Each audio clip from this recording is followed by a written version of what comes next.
When you think about how to build a society, political philosophy has always been stuck in this huge tug of war between two big ideas.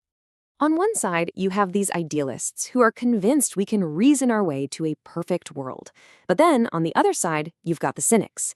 They say, nope, we're just selfish animals driven by fear and greed, and government is basically a cage to stop us from destroying each other.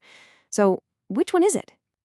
Well, along comes the 17th century philosopher, Baruch Spinoza, and he says, hold on, what if you're both? He argued that if you want to create a government that doesn't just fall apart, you can't build it on some fantasy about human nature.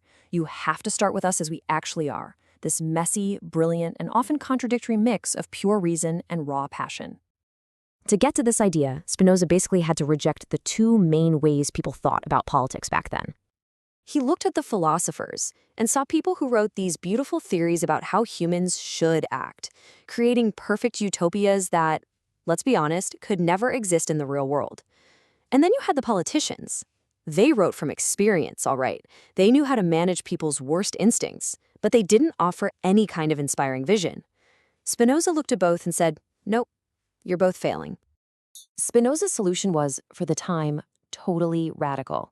He said we should study politics and human behavior with the same cold objectivity a scientist uses to study, say, the weather. Don't laugh, don't cry, don't judge. First, just understand the forces at play. And the very first force he identified is the one that's really running the show, our emotions. Spinoza is incredibly blunt about this. He basically says, forget the idea that we're somehow special and separate from the animal kingdom. We're part of nature, and we're governed by its laws.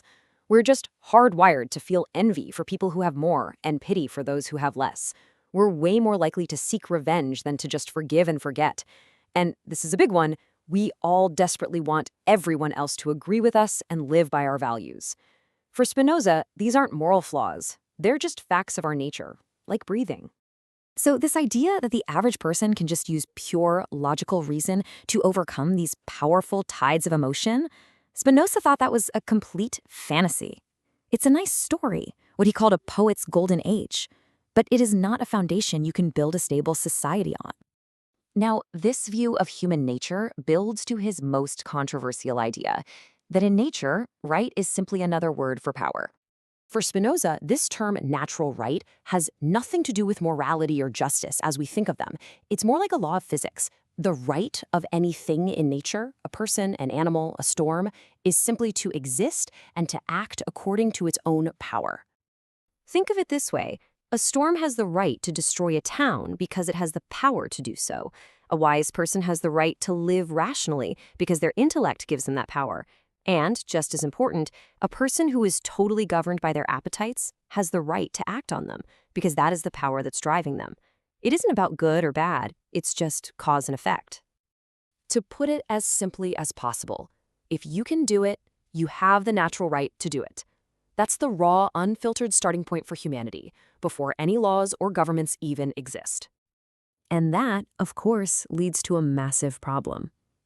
I mean, if my right is to take what I want, and your right is to keep what you have, and we both have the power to try, what happens next? That collision of individual rights, that's precisely why we create something like a government.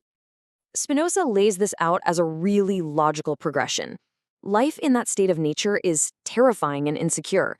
Nobody is powerful enough to protect themselves from everybody else all the time. So rationally, people agree to combine their individual power into one collective force. This collective power creates a common right that's way greater than any single person's right. And this supreme common power, well, that's the state. And this transformation is profound. Before the state, there's no such thing as justice or sin. There's only power. Property is just whatever you can hold on to. It is only after we form a state and agree on common laws that these concepts even have any meaning. We trade our terrifying individual freedom for shared security. So if we accept this view of human nature and the state, how do we actually design a government that will last? This brings us right to the core of Spinoza's political engineering. A good government is not one that tries to make people into angels. It's one that cleverly designs its institutions so that even when people act out of passion and self-interest, the outcome ends up serving the public good. And here are the design principles.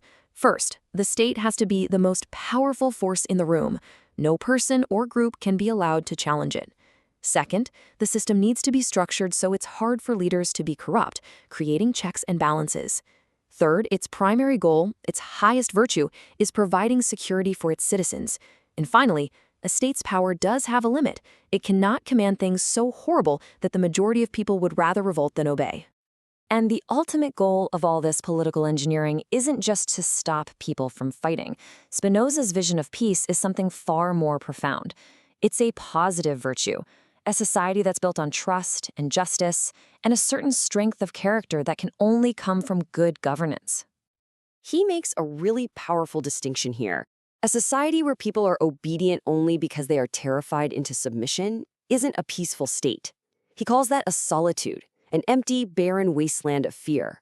True peace requires the active, willing participation of its citizens.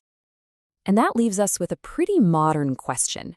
When you look at our political systems today, do you see a clever machine that's designed to harness our messy human nature for the benefit of all? Or do you see a system that's maybe forgotten the very people it's supposed to be designed for? Spinoza's blueprint is centuries old, but his questions feel more relevant than ever.